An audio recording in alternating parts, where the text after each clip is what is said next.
మెదక్ జిల్లా రామాయంపేట మండల కేంద్రంలో నిర్వహిస్తున్న బోనాల ఊరేగింపు కార్యక్రమంలో మెదక్ ఎమ్మెల్యే మైనంపల్లి రోహిత్ గారి తల్లి అయిన మైనంపల్లి వాణి హనుమంతరావు పాల్గొన్నారు. స్థానిక మహంకాళి మాత ఆలయంలో అమ్మవారికి వారు ప్రత్యేక పూజలు నిర్వహించారు. రామాయంపేటకు వచ్చిన మైనంపల్లి వాణి హనుమంతరావుకు కాంగ్రెస్ నాయకులు, కార్యకర్తలు ఘనంగా స్వాగతం పలికారు. శాల్వాతో వారిని ఘనంగా సత్కరించారు. ఈ కార్యక్రమంలో టీపీసీసీ కార్యదర్శి చౌదరి సుప్రభాతరావు, అధికార ప్రతినిధి పల్లె రామచందర్ గౌడ్, రమేష్ రెడ్డి తదితరులు పాల్గొన్నారు.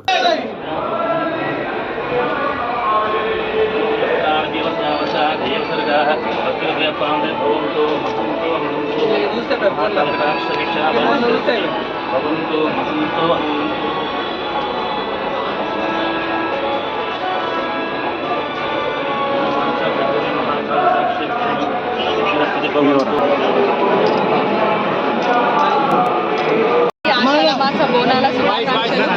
అదేవిధంగా ముఖ్యంగా ప్రత్యేకంగా మెదక్ ప్రజలకి ఆషాఢమాస బోనాల శుభాకాంక్షలు. రామాయంపేటకి ఈరోజు బోనాలు ఉండడం వల్ల రావడం జరిగింది. ఇక్కడ ప్రజలందరికీ నా యొక్క శుభాకాంక్షలు తెలియజేసుకున్నాను. అందరూ ఆనందంగా మంచిగా బోనాలు చేసుకోవాలని అమ్మవారిని కోరుకోవడం జరిగింది. అదేవిధంగా అందరూ సుఖ సంతోషాలతో, పంటలు మంచి సౌభాగ్యాలతో అందరూ బాగా ఉండాలని కూడా అమ్మవారిని కోరుకోవడం జరిగింది. ప్రతి ఒక్కరికి నా యొక్క శుభాకాంక్షలు.